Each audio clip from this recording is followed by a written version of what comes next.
Good morning दोस्तों। आज आपको हमारी इस ऑनलाइन वीडियो क्लासेस में आज आपको हम 15वीं शताब्दी में अंग्रेज़ों के आगमन की बात बताने जा रहे हैं कि किस प्रकार से भारत में यूरोपीय कंपनियों का आगमन हुआ।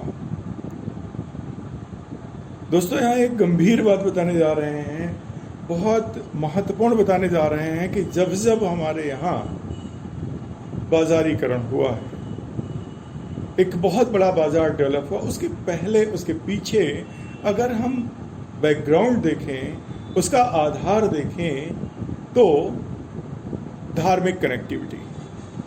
जैसे 6ठी शताब्दी ईसा पूर्व में 600 BC में धार्मिक पुनर्जागरण पूरे विश्व में हुआ था और उस समय वैश्विक स्तर पर बहुत बड़ा बाजार जनता के लिए उपलब्ध हुआ था, चाहे वो भारत हो, चाहे वो विश्व का कोई अन्य कोना हो।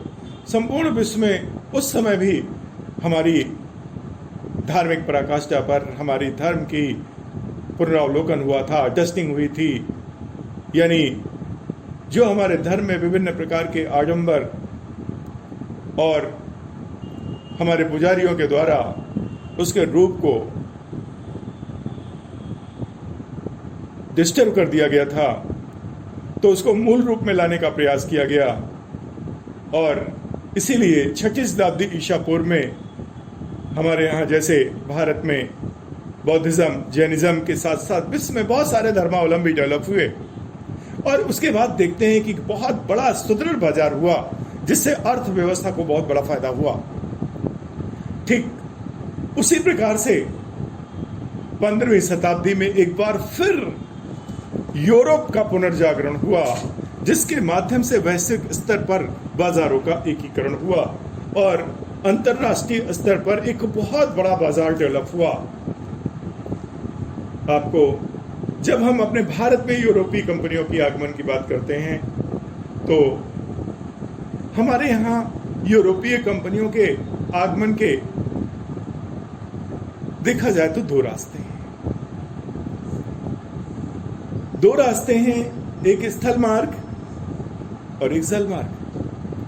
स्थल मार्ग आप जानते हैं कि हमारे देश में जो अब तक बहुत सारी जनजातियों ने, बहुत सारे विदेशियों ने समय समय पर आकर के जो भारत में राज किया, भारत को लूटा, ये सारी अव्यवस्थाएं, ये जो सारे लोग आए वो कहां से आए? स्थल मार्ग से आए।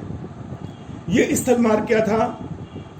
बाल्कन देशों से होते हुए टर्की, फारस, ईरान, इराक होता हुआ अफगानिस्तान पहुंचता था और फिर उसके बाद खैबर दर्रे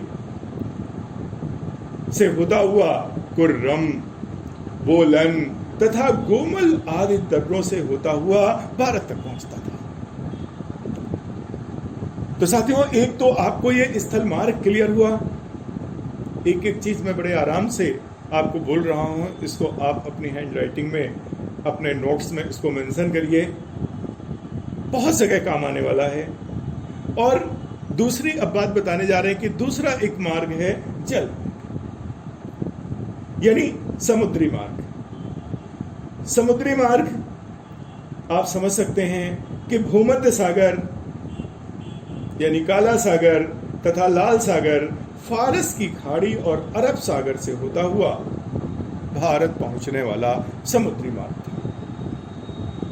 ये जो व्यापारिक मार्ग है 14वीं शताब्दी तक बहुत आराम से निर्विरोध चलते रहे, किसी प्रकार की कोई दिक्कत नहीं थी। लेकिन 15वीं शताब्दी में आते आते यहाँ पर अरबों का प्रसार हो जाता है और उनका प्रभाव इतना बढ़ जाता है कि ये मार्ग असुरक्षित हो जाता है। ये समुद्री मार्ग असुरक्षित हो जाता है। 1453 में 1453 में उस्मानिया सल्तनत तुर्क ने कुस्तुनतनिया को जीत लिया और फिर क्या देखते हैं? धीरे धीरे संपूर्ण दक्षिण पश्चिम एशिया और दक्षिणी पूर्वी यूरोप पर कुस्तुनतनिया के साथ साथ उस्मानिया के सल्तनत का पूरा अधिकार हो गया। दोस्तों, इससे यूरोप के एशिया और पूर्वी देशों से व्यापार करने के स्थल मार्ग पर भी उनका आधिपत्य हो गया। एक तो जल मार्ग असुरक्षित हो गया और दूसरा जो स्थल मार्ग है उसमें भी उनका एक आधिपत्य हो गया, और ये मार्ग यूरोपीय जातियों के लिए बिल्कुल बंद हो गए। यूरोपीय जातियों के लिए बिल्कुल बंद हो गए। इस कारण यूरोपीय देशों को भारत और पूर्वी देशों से व्यापार करने के लिए एक जल मार्ग की आवश्यकता हुई। देखिए, आवश्यकता ही आविष्कार की जननी है। अब जब यहां वो रास्ते बंद हुए तो हमें एक दूसरा रास्ता खोजना जरूरी हो गया। और आगे देखते हैं, उसके लिए कहते हैं यूरोप जो था गर्म मसालों के लिए दक्षिण पूर्वी एशिया के देशों पर निर्भर करता था। आप देखते हैं यूरोप गर्म मसालों के लिए किस पर स्थित था? दक्षिणी पूर्वी एशिया के देशों पर निर्भर था। देखिए, यूरोप एक ठंडा प्रदेश है और ठंडा प्रदेश होने के बाद वहां पर आप देखते हैं कि भोजन पकाने में बहुत दिक्कतें होती हैं। तो इसलिए वहां पर जैसे आप सब्जी, दाल सब्जी खाते हैं, वहां उसके लिए क्या करते हैं? वहां अचार का सेवन ज्यादा करते हैं। और अचार की सुरक्षा कैसे होती है? मसालों से होती है। और मसाले का व्यापार कहां से होता है? भारत से होता है। तो वहां पर मसालों की जो एशिया से हमारे मसालों की आपूर्ति होती है, तो अब यूरोप डिपेंड हुआ किस पर? मसालों के लिए एशिया पर, क्योंकि मसाला उनकी दैनिक दिनचर्या की गतिविधियों को निष्पादित करने में अहम भूमिका दोस्तों निभाता है। आप देखेंगे खाना पकाने में दिक्कत है तो पता चला आपके पास मसाला है, आपने मांस रखा या किसी चीज की सब्जी का अचार रखा, आपने मटके में भर करके डाल दिया, आपको पकाने की जरूरत नहीं है, वो दीर्घ काल तक चलता रहेगा, सब्जी बनाने की जरूरत नहीं है। इस तरीके से ईंधन की बचत, हाई एल्टी में सारी चीजें यही होती है। ड्राई फ्रूट खाते हैं, अचार खाते हैं, तो इसलिए उनके लिए मसाला बहुत जरूरी था। तो इस प्रकार से आप देखते हैं कि भारत एक ऐसा धनवान देश था जहां से वे गरम मसाले प्राप्त करते थे। भाई अब देखिए, गरम मसाले और प्राप्त करता उसके बदले में धन देता, तो भारत क्या था? सोने की चिड़िया था। इसी कारण भारत से व्यापार करने की उनकी इच्छा प्रबल हुई। और दोस्तों, 15वीं शताब्दी के अंतिम चतुर्थांश में हुई कुछ भौगोलिक खोजों का संसार के विभिन्न देशों के व्यापारिक संबंधों पर गहरा प्रभाव पड़ता है। भौगोलिक खोजों जैसे आप देखते हैं कि कोलंबस स्पेन से भारत के लिए समुद्री मार्ग खोजने के लिए निकला। कौन निकला? गौर से सुनिएगा। कोलंबस स्पेन से भारत के लिए समुद्री मार्ग खोजने के लिए निकला, किंतु हुआ क्या? 1494 में वो अमेरिका पहुंच गया। भारत में तो नहीं पहुंचा, लेकिन पहुंचा गया, अमेरिका में पहुंच गया। इस प्रकार अमेरिका की खोज हो गई। उसे भारत आना था, वो अमेरिका पहुंच गया। जिसे अमेरिका जाना था, वो भारत आ गया, यानी क्रॉस एंट्री हो गई। अब आप देखिए आगे चल करके, बार्थोलोम्यू डियाज 1487 में आशा अंतरीप, जिसे उसने तूफानी अंतरीप कहा। क्या कहा उसने? तूफानी अंतरीप कहा। ये कहा है? अफ्रीका का एक अंतिम किनारा है। ये जो आशा अंतरीप क्या है? ये एक अफ्रीका का अंतिम किनारा है। और बार्थोलोम्यू डियाज ने इसे क्या कहा? तूफानी अंतरीप, यानी केप ऑफ गुड होप। और वहां पहुंचा। उसके 10 वर्ष बाद उसने 1497 में दूसरा पुर्तगाली कैप्टन वास्को डिगामा पुर्तगाल से चल करके आशा अंतरीप गया, और वहां से उत्तर मासा से निकलते हुए, उसे उत्तर मासा भी कहा गया है, तो वहां से निकलते हुए उसको पार करते हुए वो आगे पूर्व की ओर बढ़ता है। और अब्दुल मनीद नामक गुजराती पथ प्रदर्शक की सहायता से, किसकी सहायता से दोस्तों? वास्को डिगामा किसकी सहायता से चला? अब्दुल मनीद नामक गुजराती की सहायता से 20 मई 1498 को भारत के पश्चिमी तट पर कहां पहुंचा? कालीकट बंदरगाह। कालीकट बंदरगाह पहुंचा। कब पहुंचा? 20 मई 1498 में।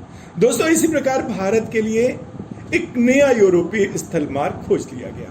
यानी वास्को डिगामा के द्वारा भारत को एक नई उपलब्धि मिली, एक नया समुद्री मार्ग मिला जिससे व्यापार किया जा सकता था, आना जाना हो सकता था, और इसे केप ऑफ गुड होप मार्ग कहा गया। क्या कहा गया? केप ऑफ गुड होप मार्ग कहा गया, रूट कहा गया। दोस्तों, भारत में यूरोपी के आने के क्रम में सबसे पहले हमारे पास पुर्तगाली ही है। और आप देखते हैं, ये अक्सर प्रश्न पूछा जाता है, आपको मिलान करने के लिए भी आता है। तो सबसे पहले पुर्तगालीज, इसके बाद डच के बाद अंग्रेज के बाद डेनिश एंड देन फ्रांसीसी। आप देखते हैं कि चारों पुर्तगाली, डच, अंग्रेज, डेनिश, फ्रांसीसी ये आए। अंग्रेज डच के बाद भारत में आते हैं, परंतु अंग्रेजों की ईस्ट इंडिया कंपनी की स्थापना डच ईस्ट इंडिया कंपनी से पहले हो चुकी थी।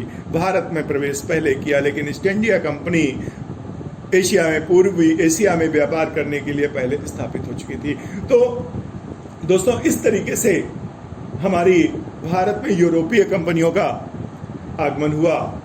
अब हम आपको बात करते हैं एक टॉपिक, अब मेन चलते हैं पुर्तगालीज की। तो मैंने एक उस समय के भूमिका बताई, उस समय का सिस्टम बताया, क्या स्थितियां थी, कैसे हमारे पास यूरोपियन आए। देखिए, आपके पास हर चीज का कॉन्सेप्ट होना चाहिए, एक समझ होना चाहिए, बिना समझ के कुछ भी नहीं है। यानी जैसे ही 15वीं शताब्दी की बात आए, जैसे यूरोपीय कंपनियों की बात आए, तो ये स्ट्रक्चर आपके दिमाग में कौन जाना चाहिए। तो अब सबसे पहले उसमें हम आपको बताने जा रहे हैं पुर्तगालीज। यानी जो पुर्तगाली है वो क्या है? हमारे भारत में आने वाले प्रथमतः यूरोपीय, यानी प्रथम यूरोपीय हैं जिसने यूरोप से भारत के लिए सीधे समुद्री मार्ग की खोज की। अभी मैंने बताया था, जो इसका मैंने बेसिक बताया, उसमें बताया कि वास्को डिगामा किस प्रकार से हमारा अब्दुल हमीद के साथ यहाँ की सहायता से भारत की खोज की।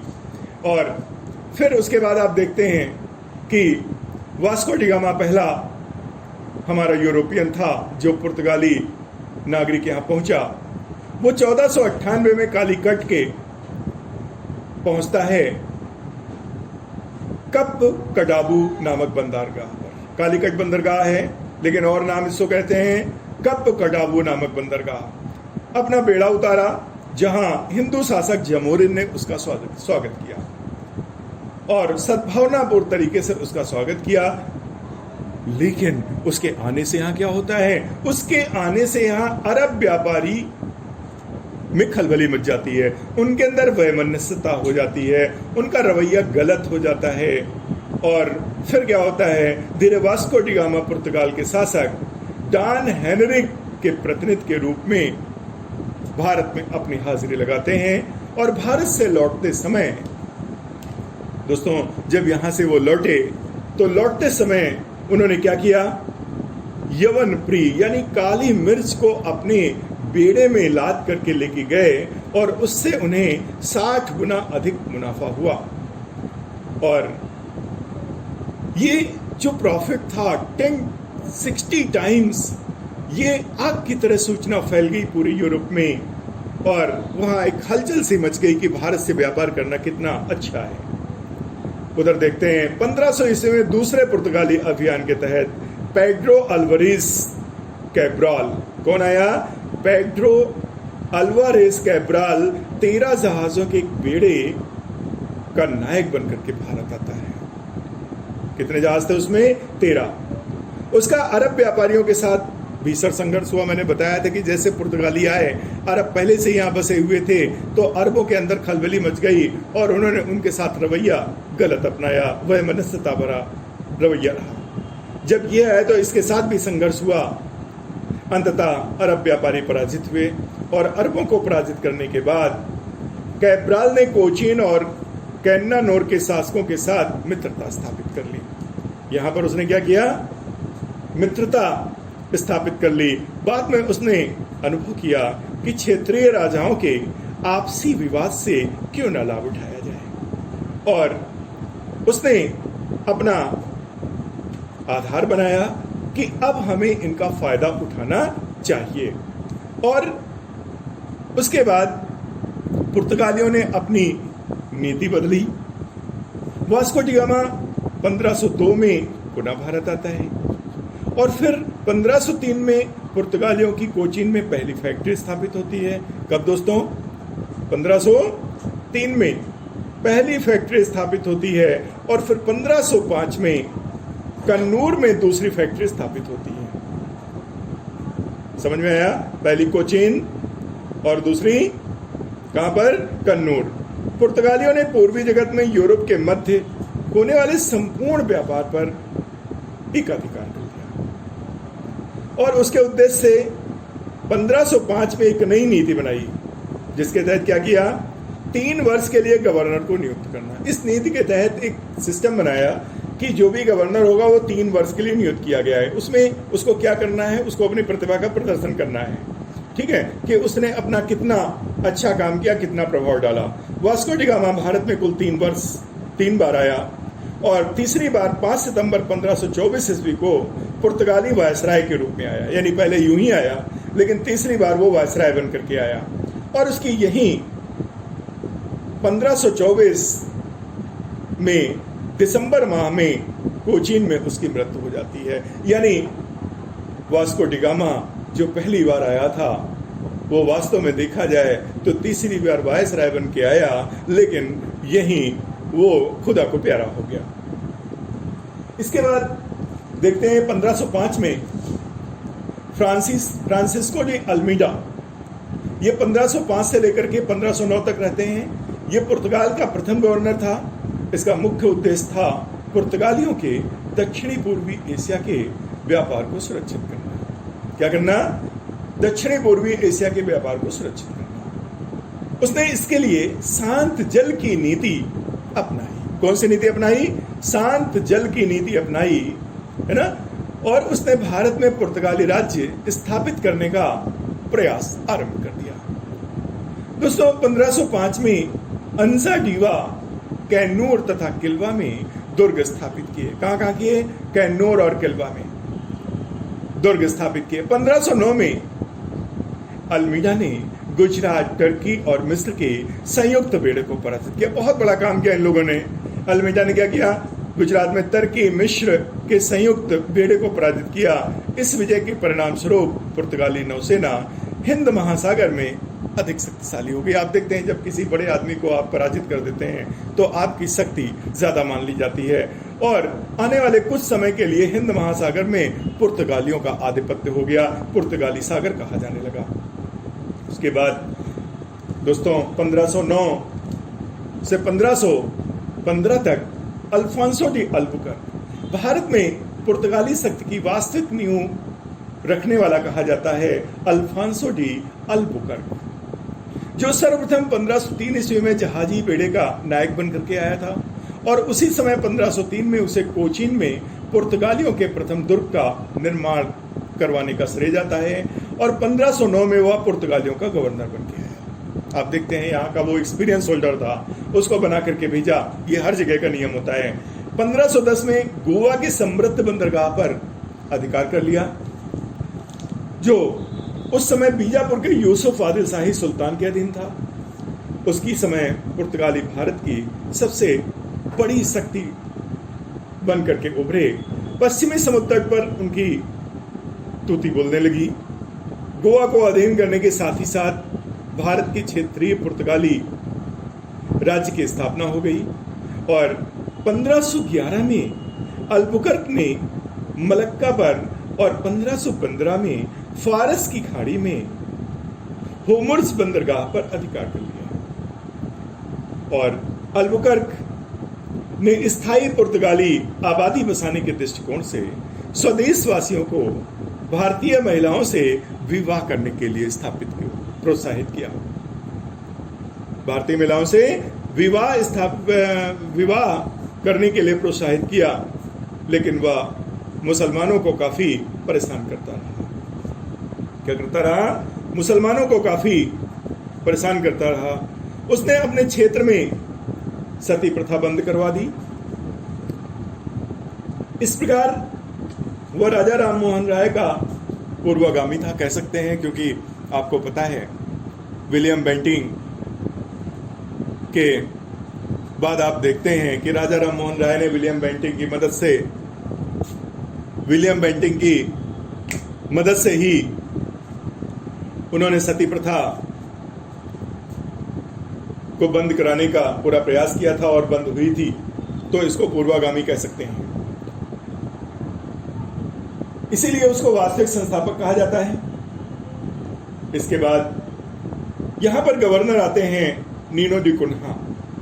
नीनो डी कुन्हा 1529 से लेकर के 1538 तक रहते हैं। अल्बुकर्क के बाद दूसरा महत्वपूर्ण पुर्तगाली गवर्नर नीनो कुन्हा था। दोस्तों, उसने 1529 में भारत में कार्यभार ग्रहण किया और उसने मुगल सम्राट हुमायूं और गुजरात के बहादुर शाह के बीच संघर्ष का लाभ उठाया। आप जानते हैं, दो के बीच में तीसरे का फायदा होता है। वही यहां पर हुआ, आपस में लड़ते थे, विदेशी फायदा उठाते थे। उसने 1534 में बेशिन और 1535 में दीप पर अधिकार कर लिया। कुन्हा ने 1530 ईस्वी में शासन के मुख्य केंद्र कोचीन के स्थान पर उसे गोवा को बना दिया। आगे देखते हैं दोस्तों, 1538 में है ना, गार्सिया द नरोन्हा एक अन्य महत्वपूर्ण पुर्तगाली गवर्नर बनता है। उसने दमन, साल्सेट, चौल, बंबई, सेंट थॉमस, मद्रास, हुगली में अपने किले स्थापित किए। दोस्तों, उसने सिलोन के अधिकांश भागों पर पुर्तगाली आधिपत्य कायम कर लिया था। सिलोन यानी श्रीलंका। और 1559 में 1559 में पुर्तगालियों का दमन पर भी अधिकार हो गया। उसके पास लगभग 50 दुर्ग और 100 से अधिक जहाजी बेड़े थे। क्या थे? 100 से अधिक जहाजी बेड़े थे, परंतु लंबे समय तक वे अपने साम्राज्य की रक्षा नहीं कर सके। आप जानते हैं, प्रशासन संभालने के लिए कुशल प्रबंधन की जरूरत पड़ती है, और इस समय किसी दूसरे देश में जाकर के जब इस तरह से आधिपत्य स्थापित करेंगे तो वहां तो बहुत ज्यादा मायने रखता है। वहां पर बहुत सारी स्थितियों का सामना भी करना पड़ता है, चुनौतियों का सामना करना पड़ता है। और आप देखते हैं कि धीरे धीरे हिंद महासागर में समस्याएं आने लगी, पारस्परिक व्यापारिक प्रतिस्पर्धा बढ़ती गई और पुर्तगाली मैदान छोड़ते गए। 1580 में पुर्तगाल स्पेन के साथ सम्मिलित हो गया और अपनी स्वतंत्रता खो बैठा। दोस्तों, बाद में अनेक स्थानों पर पुर्तगालियों को सैनिक पराजय का सामना भी करना पड़ा और 1556 में दक्षिणी पूर्वी एशिया में आने के बाद डचों ने पुर्तगालियों को इस क्षेत्र से बाहर खदेड़ दिया। डचों ने 1641 में मलक्का दुर्ग को जीत लिया। 1658 ईस्वी में श्रीलंका और 1663 में मालाबार की सभी दुर्गों पर उन्होंने अपना आधिपत्य जमा लिया। और फिर आप देखते हैं कि अंग्रेजों ने 1612 ईस्वी में पुर्तगालियों को सूरत में पराजित किया और अपना कारखाना स्थापित किया। इधर 1622 ईस्वी में उन्होंने अपना विस्तार करते हुए पुर्तगालीज को होमुर्स में फारसी सेना की सहायता से पराजित कर दिया। और इधर बाद में आप देखते हैं कि मुगलों और मराठों ने भी पुर्तगालियों का विरोध करना शुरू कर दिया और 1632 में शाहजहां का सिपह सालार कौन था दोस्तों? याद करिए, कासिम खान ने उनसे हुगली छीन ली और 1639 ईस्वी में मराठों ने उनसे सालसेट छीन लिया, बेसिन छीन लिया और 1661 में तत्कालीन ब्रिटिश सम्राट चार्ल्स द्वितीय द्वारा पुर्तगाली राजकुमारी कैथरीन से विवाह करने पर पुर्तगालियों ने उसे मुंबई दूत दहेज दे दिया। अब आप देखते हैं कार्ज आर्मेडा काफिला व्यवस्था। पुर्तगालियों की कार्ज आर्मेडा काफिला व्यवस्था ये क्या है दोस्तों? ये व्यवस्था ये है कि पुर्तगालियों ने हिंद महासागर में होने वाले व्यापार को नियंत्रित करने और उस पर कर लगाने के प्रयास के तहत एक कार्ड्स पद्धति को अपनाया। क्या के लिए अपनाया? हिंद महासागर में व्यापार को नियंत्रित करने के लिए और उस पर कर लगाने के प्रयास के तहत कार्ड्स पद्धति को अपनाया। ये कार्ड्स का तात्पर्य क्या होगा, आप जरा सोचें। कार्ड्स का तात्पर्य है परमिशन यानी परमिट यानी लाइसेंसिंग, और सभी को परमिट लेना अनिवार्य कर दिया। बाध्य करने के लिए अरमेडा की शक्ति थी। इसी व्यवस्था को कार्ड्स अरमेडा व्यवस्था, यानी अगर परमिट नहीं लेंगे तो अरमेडा खड़ा है डंडा लगाने के लिए, इसलिए आपको परमिशन लेना पड़ेगा, नहीं तो अरमेडा से मुकाबला करना पड़ेगा। इसीलिए उसको कंबाइन करके क्या कर दिया, कार्ड्स अरमेडा व्यवस्था। इस परमिट के बिना कोई भी भारतीय या अरबी जहाज अरब सागर में जा ही नहीं सकता था, एंट्री ही बंद थी। यहां तक कि पुर्तगालीस अधिकार वाले क्षेत्रों से व्यापार करने के लिए मुगल बादशाह अकबर को भी कॉर्ड देना पड़ता था। भारतीय अरबी जहाजों को काली मिर्च और गोला बारूद ले जाने की अनुमति नहीं थी। पुर्तगाली स्वयं को सागर का स्वामी कहते थे और व्यापार पर नियंत्रण के लिए काफिला व्यवस्था की गई थी। इसके तहत स्थानीय जो व्यापारिक जहाजों का छोटा सा एक काफिला होता था, जिसकी रक्षा के लिए पुर्तगाली बेड़ा साथ चलता था। दोस्तों, इस संरक्षण बेड़े के दो कार्य थे। एक तो इन जहाजों की समुद्री डाकुओं से रक्षा करना, क्या था, समुद्री डाकुओं से इन जहाजों की रक्षा करना, और दूसरा क्या था, दूसरा यह था कि इनमें से कोई जहाज पुर्तगाली व्यवस्था के बाहर जाकर व्यापार न कर सके। आप देखते हैं ईस्ट इंडिया कंपनी का अगर पतन हुआ तो क्यों हुआ था, क्योंकि उसके अधिकारी अपना व्यापार करने लगे थे। अगर किसी कंपनी के वर्कर जो 24 घंटे के लिए उसके लिए इन्वॉल्व हैं और अगर वो अपने घर में व्यापार करने लगे कि कंपनी कहां से पल्लवित होगी, और उसी के लिए इसका जिम्मा सौंपा था। यही सब कुशल प्रबंधन की बातें होती हैं। इतिहास पढ़ने से आपको बहुत सारी चीजें सीखने मिलती हैं। अब आपको बताएंगे इन पुर्तगालियों ने सबसे पहले भारत में अपनी व्यवस्थाएं की थी, अरबियों को संघर्ष द्वारा पराजित किया था, अकबर को भी कार्ड देने के लिए मजबूर किया था, तो वहीं अब इनका पतन कैसे हुआ। आप देखते हैं जो किसी भी व्यवस्था के स्तंभ चरमोत्कर्ष पर ले जाने वाले होते हैं और वही स्तंभ उनके पतन के कारक बनते हैं। तो आइए देखिए, बात करते हैं पुर्तगालियों का पतन कैसे हुआ। तो दोस्तों, आधुनिक भारत में सत्ता संघर्ष के इतिहास में पुर्तगाली असफल रहे। इस असफलता के पीछे उनके अनेक कारण थे, यानी पुर्तगालियों का भ्रष्ट शासन। जहां भ्रष्ट शासन है वहां कुछ नहीं हो सकता है। दोषपूर्ण व्यापार प्रणाली, पहला भ्रष्टाचार, दूसरा दोषपूर्ण व्यापारिक नीतियां, तीसरा धार्मिक और वैवाहिक नीतियां। मैंने बताया था कि अपने को स्टेबल करने के लिए भारतीय स्त्रियों से अपने पुरुषों को शादी करने के लिए प्रोत्साहित किया था। योग्य शासकों का अभाव, दूसरी चीज योग्य शासकों का अभाव, सीमित साधन, स्पेन द्वारा पुर्तगाल का विलय और मुगल साम्राज्य विस्तार और डच एवं अंग्रेज जैसे शक्तिशाली प्रतिद्वंदियों का उदय उनके पतन के अवश्यंभावी कारण बने। अब दोस्तों, पुर्तगाली हमारे यहां आए हैं, उनका पतन हुआ है। मैंने बताया किसी भी सत्ता के उत्कर्ष के जो कारक हुआ करते हैं वही कारक वास्तव में उनके पतन के होते हैं। लेकिन जब भी कोई व्यक्ति आता है जाता है तो अपनी कुछ निशानियां छोड़ जाता है, कुछ पदचिन्ह छोड़ जाता है, कुछ प्रभाव छोड़ जाता है। तो उसी प्रकार से पुर्तगालियों के भी कुछ यहां पर प्रभाव दिखे। वो क्या है, वो देखिए।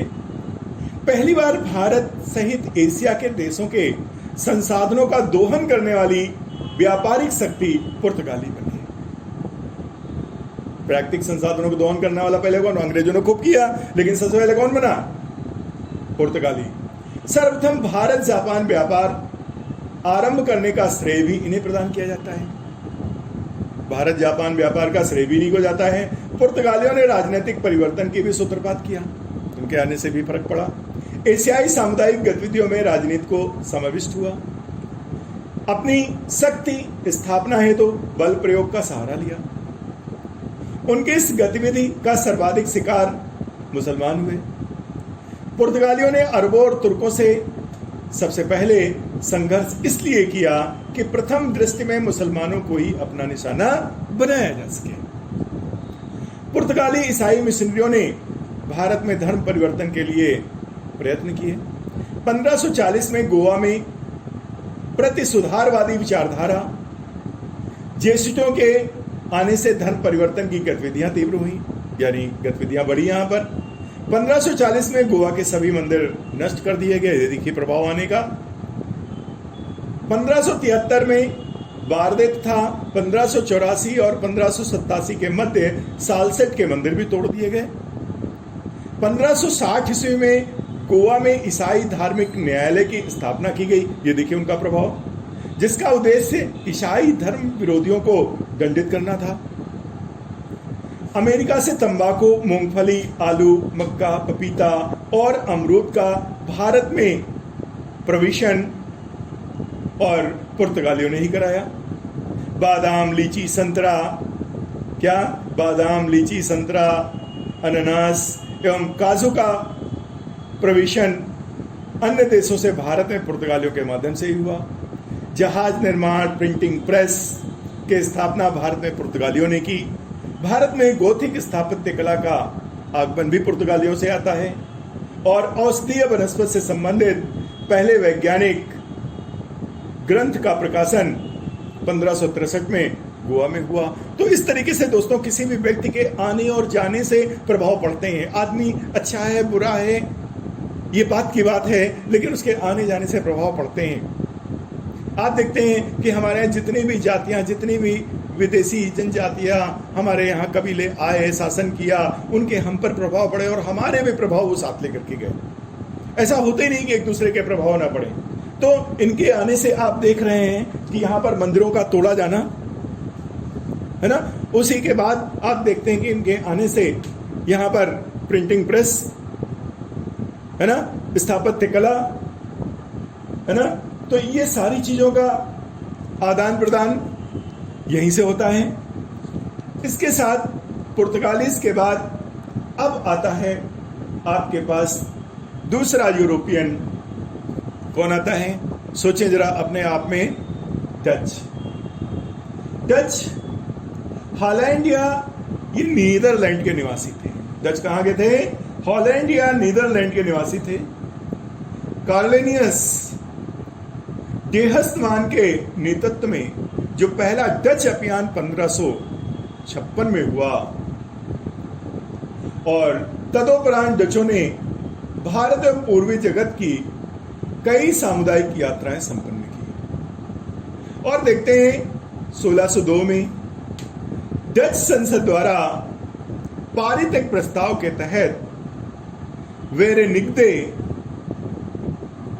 ओस्ट इंडीसे अर्थात United East India Company of Netherland की स्थापना हुई। कौन सी कंपनी?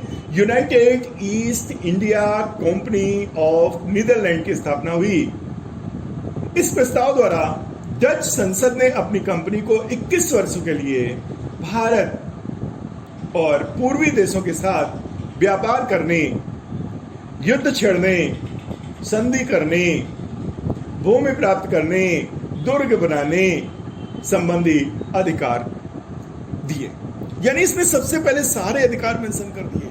अन्य लोग पहले व्यापार करने के लिए आते थे, फिर धीरे धीरे स्थितियों का फायदा उठा करके वहां से मित्रता किया, फिर अपनी सैन्य सहायता देते थे, फिर उनके ऊपर शक्ति का प्रयोग करते थे, फिर अपना प्रभाव जमाते थे। इन्होंने सारे सिस्टम अपने पत्र में पहले ही निश्चित कर दिए कि भारत में जाकर के सत्ता हथियानी है।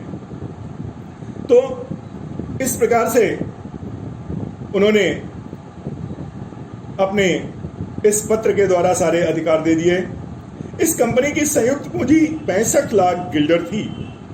कंपनी का संचालन डच सरकार के आदेशानुसार 17 सदस्यीय एक बोर्ड द्वारा किया जाता था और इसके सदस्य महत्वाकांक्षी और साहसी व्यक्ति थे।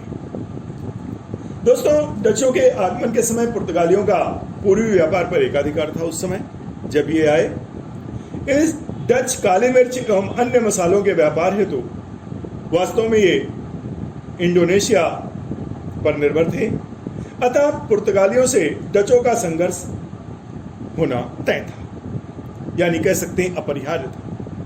1605 में डचों ने पुर्तगालियों को पराजित कर अम्बायना ले लिया तथा धीरे धीरे मसाला द्वीप पुंज में उन्हें हराकर 1619 में जकार्ता के खड़ानों पर बैटिविया नामक नगर बसा डाला। कौन सा नगर? बैटिविया नामक नगर बसा डाला। और फिर क्या है, 1641 ईस्वी में मलक्का पर कब्जा कर लिया और 1658 में सिलोन यानी श्रीलंका, जहां पर अंतिम पुर्तगाली बस्ती पर, वहां भी अधिकार कर लिया। तो दोस्तों, इन लोगों ने व्यापारिक उद्देश्य से भारत में आने वाले डचों ने 1602 में बैंटम के निकट एक युद्ध में पुर्तगालियों को पराजित कर गुजरात के कोरोमंडल तट पर और बंगाल, बिहार, उड़ीसा में व्यापारिक फैक्ट्रियां स्थापित की। उन्होंने सबसे पहले बंगाल, बिहार, उड़ीसा में अपनी फैक्ट्रियां स्थापित की। भारत में उनकी महत्वपूर्ण कोठियां मछलीपट्टनम, पुलिकट, सूरत, विमलीपट्टनम, कराईकल, बड़ानगर, बालासोर, नागपट्टनम और कोचीन में खुली। दोस्तों, डचों ने बंगाल में पहली फैक्ट्री 1627 में पीपली में स्थापित की और कुछ ही दिन बाद डच पीपली से बालासोर चले गए। और फिर क्या होता है, यहां पर अपनी फैक्ट्री स्थापित करके 1653 में डचों ने हुगली के निकट चिंसुरा में अपनी फैक्ट्री स्थापित कर दी। तदोपरांत बंगाल के डचों का सही ढंग से व्यापार शुरू हुआ और चिंसुरा में डचों ने गुस्तावुस नामक किले का निर्माण कर डाला। और दोस्तों, इसके बाद डचों ने कासिम बाजार और पटना में फैक्ट्री स्थापित कर डाली। मालाबार तटवर्ती प्रदेश में कोचीन, कन्नानौर दो प्रमुख डच व्यापारिक केंद्र बन गए। फिर क्या होता है, 1690 ईस्वी में पुलिकट के बदले नेगापट्टनम कोरोमंडल तट पर डचों का मुख्य केंद्र बन जाता है। और दोस्तों, फिर उसके आगे आप देखिए, डच लोग मसालों, नील, कच्चे रेशम, वस्त्र, अफीम, शोरा आदि का व्यापार करते हैं। क्या क्या व्यापार करते हैं डचों ने? क्या क्या व्यापार किया, बहुत पूछा जाता है। मसालों, मुख्यतः उन्होंने मसालों, नील, कच्चे रेशम, वस्त्र, अफीम, शोरा का व्यापार करते हैं। और इनकी व्यापारिक जो व्यवस्था है वो कैसी थी? सहकारिता पर आधारित थी। किस पर आधारित थी? सहकारिता। आज भी हमारे पास सहकारिता मंडी है, उनको प्रमोशन दिया जाता है कृषकों के लिए, ठीक है। तो इस प्रकार से डचों ने काम शुरू किया, जिससे कि नीचे के लोगों को मिला करके काम करना है और उसमें फायदा भी बहुत मिलता है, मजदूरी का फायदा भी बहुत उठाते हैं। आप देखते हैं, इसके बाद डचों ने भारत से पुर्तगालियों को समुद्री मार्ग से तो निष्कासित कर ही दिया, किंतु अंग्रेजों की नौसैनिक शक्ति के सामने टिक नहीं सके। डच भी ज्यादा दिन हमारे पास मेहमान नहीं रह पाए, क्योंकि पुर्तगालियों को तो डट के उनको पराजित किया, लेकिन अंग्रेजों से उन्हें स्वयं पराजित होना पड़ा। 1759 में अंग्रेजों एवं डचों के मध्य बेदरा का युद्ध हुआ, जिसमें डच पराजित हुए और उनका भारत में अंतिम रूप से पतन हो गया। कहां से? बेदरा का युद्ध ऐसा निर्णायक युद्ध हुआ कि डचों का बिस्तर गोल हो गया, कह सकते हैं डचों का डब्बा गोल हो गया और फिर अंग्रेजों का वर्चस्व रह गया। इस युद्ध में अंग्रेजी सेना का नेतृत्व कौन कर रहा था? जिसने भारत में अंग्रेजी प्रभुत्व स्थापित करवाने में मदद की है वो और कोई नहीं, वही है जो सबसे छोटे पद से लेकर के सबसे बड़े पद तक जाने वाला, ब्रिटिश सत्ता का प्रादुर्भाव करने वाला, यानी समझ गए होंगे वो कौन है? लॉर्ड क्लाइव है। 1795 में अंग्रेजों ने डचों को अंतिम रूप से भारत से निष्कासित कर दिया। दोस्तों, डचों के पतन के जिम्मेदार कारणों में उनका अंग्रेजों की तुलना में नौ शक्ति में बहुत कमजोर होना, मसालों के द्वीपों पर अधिकार न रख पाना या अधिक ध्यान न दे पाना, आर्थिक स्थिति का कमजोर होना भी है, और अत्यधिक केंद्रीयकरण की नीति अपनाना भी एक कारण है। डचों ने भारत में व्यापार पर अधिक ध्यान दिया। उन्होंने यहाँ की राजनीति में न तो कोई हस्तक्षेप किया और न ही रुचि। दोस्तों, ये हम देखते हैं कि कहीं भी किसी से मुकाबला करने के लिए जहां हमें कुशल होना चाहिए, वहां हमें धन में भी शक्तिशाली होना चाहिए, रणनीतियों में भी शक्तिशाली होना चाहिए। हम जहां भी कमजोर पड़ेंगे तत्काल हमारा पतन अवश्यंभावी हो जाएगा। हमें अगले आदमी को कमजोर नहीं समझना है। और इसी के साथ डचों का अंत हो जाता है, और डचों का अंत करने वाले कौन है? अंग्रेज। अब आपके अंग्रेजों की बारी आती है। अब आप सुनिए, बहुत महत्वपूर्ण टॉपिक आपको हम इसमें लेके चल रहे हैं। अंग्रेज। देखिए, भारत में अंग्रेज सबसे पहले आप जानते हैं, वैसे तो 1599 ईस्वी में ही उनका चार्टर तैयार हो चुका था, पूर्व में व्यापार करने की अनुमति मिल चुकी थी, लेकिन भारत में 1608 में कैप्टन हॉकिंस समुद्री मार्ग से व्यापारिक जहाज से गुजरात के सूरत नामक बंदरगाह पर पहुंचा। यानी 1608 में आने वाला है। यानी कौन? Captain Hawkins. भारत में आने वाला प्रथम यात्री जॉन मिल्डन था। अगर यात्री की बात है, जॉन मिल्डन था। स्थल मार्ग से 1597 में ही आया था, और 16वीं शताब्दी तक पुर्तगाल का विलय स्पेन में हो चुका था। और इधर 1588 में हमारा स्पेनी जहाज बेड़ा अंग्रेजों द्वारा पराजित हो चुका था। उस समय अंग्रेजी सेना का नेतृत्व जॉन मिल्डन कर रहा था, और इस पराजय के बाद व्यापार से पुर्तगाली नियंत्रण वास्तव में समाप्त हो चुका था, और उसके अवशेषों पर ही डच आए, और डचों पर भी अंग्रेजों ने अधिकार कर लिया। तो वास्तव में अब आपको बताते हैं कि 1599 में किस प्रकार से इन्हें लाइसेंसिंग मिली थी। 1599 में दोस्तों इन्हें पूर्व में व्यापार करने के लिए कंपनी की स्थापना की थी। इस कंपनी में 217 व्यापारी थे। नोट कर लेना, वेरी इंपॉर्टेंट है। और इसकी कंपनी का नाम था governor and company of merchants of London trading into the east Indies. फिर से सुनिए, governor and company of merchants of London trading into the east Indies. ये इसका इतना बड़ा नाम था, व्यवहारिक रूप से आप 2-4 बार पढ़ेंगे समझ में आ जाएगा। आरंभ से ही ये राजतंत्र से संबद्ध थी। रानी एलिजाबेथ में इसकी हिस्सेदारी थी। 31 दिसंबर 1600 को एलिजाबेथ प्रथम ने एक फरमान के द्वारा 15 वर्षों के लिए इन्हें पूर्व के देशों के साथ व्यापार करने की अनुमति दी थी। और जो महारानी का फरमान था, वो फरमान को हम चार्टर कह सकते हैं। प्रथम चार्टर अधिनियम था। और कंपनी को सुचारू रूप से चलाने के लिए 26 सदस्यों को मिलाकर कोर्ट ऑफ डायरेक्टर्स अथवा निदेशक मंडल का गठन किया गया। क्या किया गया? कोर्ट ऑफ डायरेक्टर्स और निदेशक मंडल का गठन किया गया। इन सदस्यों में से एक निदेशक, एक उपनिदेशक तथा शेष 24 सदस्य के रूप में कार्य करेंगे।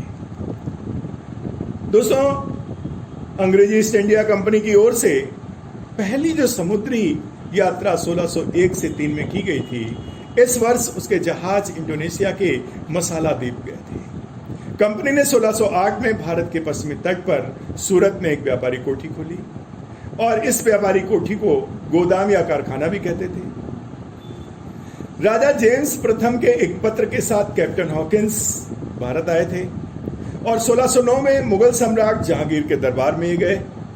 वहां तुर्की और फारसी भाषा का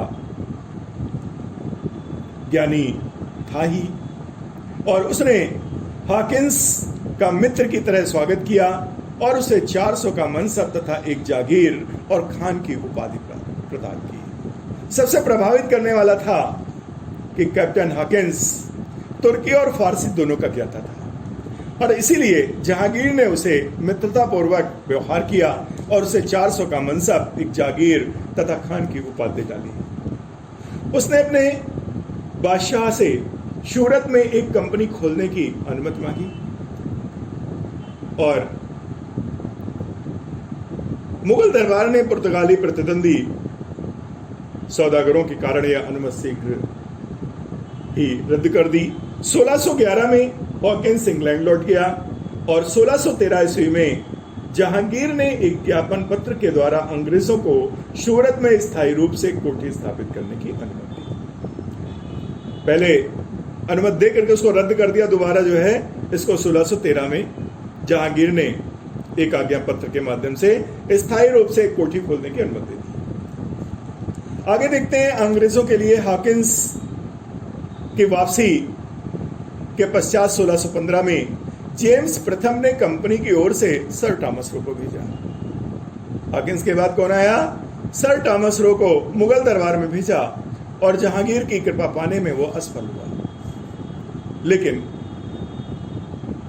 उसके बाद जहांगीर से तुरंत ही उसको रिस्पांस मिलना शुरू हो गया और 3 वर्ष तक एक अन्य राजदूत के रूप में अजमेर, मांडू, इलाहाबाद में वह रहा। अपनी आशा के अनुरूप विधिवत निश्चित संधि पत्र प्राप्त करने में असफल रहा, परंतु उसे कुछ नगरों में कोठियां स्थापित करने की आज्ञा जरूर मिली। फरवरी 1619 में टॉमस रो ने इंग्लैंड के लिए वापस प्रस्थान किया। अंग्रेजों ने 1623 तक सूरत, भड़ोच, अहमदाबाद, मछलीपट्टनम, आगरा और अजमेर में कोठियां स्थापित कर ली। दोस्तों, ये सभी कोठियां सूरत की कोठियों की प्रेसिडेंट व काउंसिल के नियंत्रण में रखी गई थी। फिर क्या है, 1640 में मद्रास नगर की स्थापना होती है। उसका नाम सेंट जॉर्ज किला यानी फोर्ट सेंट जॉर्ज रखा गया और उसके बाद 1651 में बंगाल में व्यापार विस्तार करने के ध्येय से ब्रिस्बेन के नेतृत्व में हुगली में एक कोठी खोली गई। हुगली के बाद कासिम बाजार, पटना, राजमहल, अंग्रेजी फैक्ट्रियां स्थापित की गई। 1667 में औरंगजेब ने अंग्रेजों को बंगाल में व्यापार करने की सुविधा प्रदान की और एक फरमान जारी किया। 61 में चार्ल्स द्वितीय ने कंपनी को एक नया आज्ञा पत्र प्रदान किया। इसके आधार पर कंपनी को मुद्रा ढालने, बहुत इंपॉर्टेंट है, बहुत प्रश्न पूछे जाते हैं कि मुद्रा ढालने, किला बनाने, न्याय करने तथा गैर ईसाई राज्यों की संधि विग्रह करने का अधिकार भी दे दिया। दोस्तों, 1661 में चार्ल्स द्वितीय को पुर्तगाली राजकुमारी कैथरीन से विवाह करने के उपलक्ष्य में दहेज के रूप में बंबई का बंदरगाह मिल गया, जिसे उसने 1668 में 10 पाउंड वार्षिक किराए पर ईस्ट इंडिया कंपनी को किराए पर दे दिया। इस तरह 1669 यानी 1669 ईस्वी में और 1677 ईस्वी के मध्य कंपनी के गवर्नर गेरोल्ड अंगियार ने, कौन? गेरोल्ड अंगियार ने आधुनिक बंबई नगर की नींव डाली।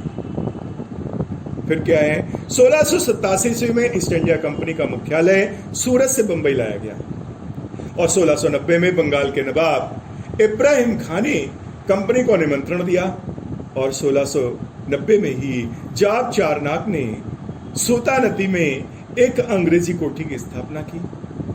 बर्दवान जिले के जमींदार शोभा सिंह द्वारा विद्रोह किए जाने पर अंग्रेजों ने दोस्तों 1646 ईस्वी में सूतानादी की किलेबंदी करने का उन्हें अवसर मिल गया और सूबेदार अजीमुशान द्वारा कोलकाता, सूतानादी, गोविंदपुर, इसके बदले में अंग्रेजों को गांव की जमींदारी को मात्र 1200 रुपए में मिल गया। इन्हीं तीनों गांवों के भू क्षेत्रों का कलकत्ता नगर की स्थापना हुई। कलकत्ता नगर के बेसिक कौन थे, आप समझ लीजिए, कोलिकता, सूतानाती, गोविंदपुर, इसी से आपका कलकत्ता बनता है। आप देखते हैं फिर इसकी किलेबंदी कोठी का नाम फोर्ट विलियम रखा गया और सर चार्ल्स अय्यर इसके प्रथम प्रेसिडेंट हुए। इस प्रकार कंपनी ने 80 वर्षों में ही 3 प्रमुख बंदरगाहों, कौन कौन, बंबई, मद्रास, कोलकाता में अपना आधिपत्य कर लिया। इधर आप देखते हैं औरंगजेब की मृत्यु के पश्चात, आप जानते हैं 3 मार्च 1707 को औरंगजेब की मृत्यु हुई, और इधर 1715 में कंपनी ने मुगल दरबार में जॉन सरमन की अध्यक्षता में एक शिष्टमंडल भेजा और इसका उद्देश्य मुगल भारत में विशेषाधिकार तथा कलकत्ता के आसपास में 38 गांवों को प्राप्त करना था। क्या करना था? भारत में विशेषाधिकार तथा कलकत्ता के आसपास के 38 गांवों पर एकाधिकार करना था। इस शिष्टमंडल ने विलियम हैमिल्टन का नाम एक शल्य चिकित्सक भी भेजा। शिष्टमंडल में विलियम हैमिल्टन ने एक शल्य चिकित्सक भी भेजा था और उस समय दोस्तों मुगल सम्राट फारूक सियार भयंकर रोग से पीड़ित थे और उसके लिए उन्होंने अपना चिकित्सक लगाया और चिकित्सक से हमारा जो राजा है, जो हमारा बादशाह है यानी फारूक सियार, वो सही अवस्था है, स्वस्थ लाभ लेता है और उसे प्रसन्न होकर 1717 में पूर्व में प्रचलित सुविधा को मान्यता प्रदान कर देता है। इसका पूरा उन्होंने लाभ उठाया शल्य चिकित्सक का। कंपनी के व्यापार को चुंगी और करों से मुक्त कर दिया। कलकत्ता और मद्रास के समीप के कुछ गांव भेंट स्वरूप प्रदान कर दिया। इस तरीके से आप समझ लीजिए कि चला गया फारूक सियार के स्वास्थ्य लाभ होने से उनको यह सब कुछ मिल गया।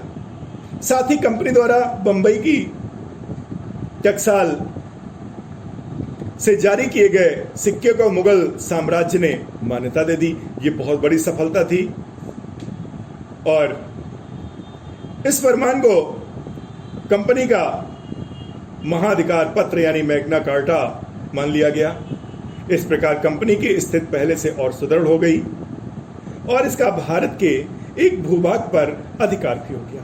कंपनी की इस उपलब्धि से कलकत्ता में ब्रिटिश साम्राज्य की स्थापना का एक मार्ग प्रशस्त हो गया। तो इस तरीके से हमारी अंग्रेजी कंपनी आई और अब इसके बाद हम आपको दूसरी कंपनी तक ले चल रहे हैं, यानी वो कंपनी है डेनिस या डेन कंपनी। डेनिस या डेन कंपनी यानी कह सकते हैं कि अंग्रेजों के बाद भारत में डेनिस व्यापारी 1616 ईस्वी में आए और उन्होंने भारत में अपनी फैक्ट्री 1620 में तंजौर के ट्रांसवेर तमिलनाडु में स्थापित की और 1676 में उन्होंने श्रीरामपुर बंगाल में अपनी दूसरी फैक्ट्री स्थापित की। उन्होंने भारत में लगभग 25 वर्षों तक व्यापार किया, किंतु अंग्रेजी प्रतिद्वंद्विता एवं कूटनीतिक चालों के आगे वो टिक नहीं सके और व्यापार में लगातार उनके गिरावट हुई और यही कारण है कि 1745 में उन्होंने अपनी सभी भारतीय फैक्ट्रियों को अंग्रेजी कंपनी के हाथों औने पौने दामों में बेच दिया। यानी इस तरीके से हमारे पास पुर्तगाली, डच, अंग्रेज, डेनिस, फ्रांसीसी सब बारी बारी आते गए और यहां पर अंग्रेजों ने अपना आधिपत्य पूरी तरीके से स्थापित कर लिया। आप जानते हैं कि अंग्रेजों ने सबसे पहले अपना सुदृढ़ तरीके से व्यापारिक ताना बाना बुना और उन्होंने व्यापार को महत्व प्रदान किया। अब आप देखते हैं पुर्तगाली आए, पुर्तगालियों ने भी सबसे पहले उन्होंने व्यापार कम किया। व्यापार के साथ सबसे पहले उन्होंने भारत की भूमि पर नजर रखी। अंग्रेजों ने काफी अरसे के बाद अंग्रेजों ने काफी अरसे के बाद भारत की भूमि पर नजर रखी। आप ये कह सकते हैं दोस्तों कि आप देखते हैं 15वीं शताब्दी में भारत में लोगों का आगमन होता है। 1599 में एलिजाबेथ के द्वारा प्रथम चार्टर दिया जाता है 15 वर्षों के लिए, और आप देख रहे हैं कि इन लोगों ने तत्काल ही हमारी राजनीति में घुसना शुरू कर दिया था, प्रवेश लेना शुरू कर दिया था। लेकिन अंग्रेजों ने पहले भरपूर क्या किया?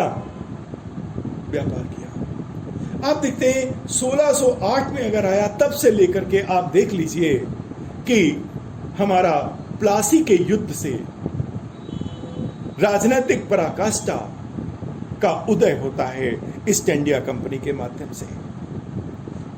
और आप देखते हैं प्लासी के युद्ध में पहले आप देखिए कि उनकी तीनों प्रेसिडेंसी थी। कहां?